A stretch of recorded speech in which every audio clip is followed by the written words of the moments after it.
Breaking news at 4:35 about the Fort Hood shooting. Investigators say the Army soldier who shot and killed 3 people may have had an argument with another soldier just before this massacre. This here is a new picture of him, Ivan Lopez.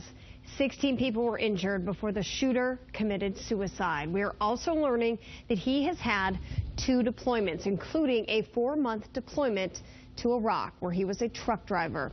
He was undergoing a variety of treatments for conditions including depression, anxiety, and sleep disturbances.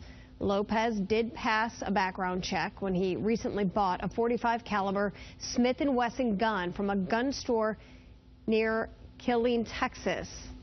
He had no criminal history that would disqualify him from buying that purchase. By the way, it was the same place that the gun was bought for the '09 massacre at Fort Hood, Texas.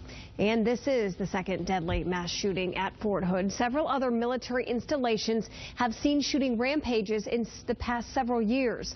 NBC's Steve Handelsman shows us how secure our military bases are and what can be done. Please be near. On Capitol Hill, a prayer for the suffering. To the families. But the military warned Congress about the possibility of more mass shootings. From what we know now, we're viewing this as a threat across the entire Army. Yeah. Just a half a year before yesterday's rampage and 3 murders, the Washington Navy Yard shooting cost 12 lives. Gunman Aaron Alexis had sought mental health care but did not seem homicidal. In 2001 at Fort Dix, New Jersey, a reservist being expelled for erratic behavior wounded 4 people. The Fort Hood shooting in 2009 took 13 lives.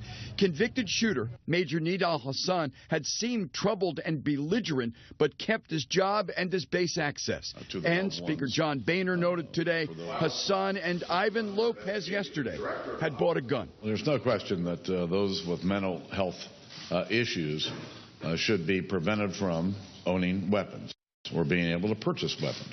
But identifying who among the many with mental health issues might be dangerous is almost impossible, say experts. Captain Pete Hegseth of Concerned Veterans for America says what is possible and needed now more than ever is improving access to mental health care in the military. It can't be a stigma, well, you're not a tough guy if you come forward and seek help, because otherwise you're suppressing folks that might have a need. That's a message the Pentagon now seems sure to preach louder. I'm Steve Handelsman, NBC News, Capitol Hill.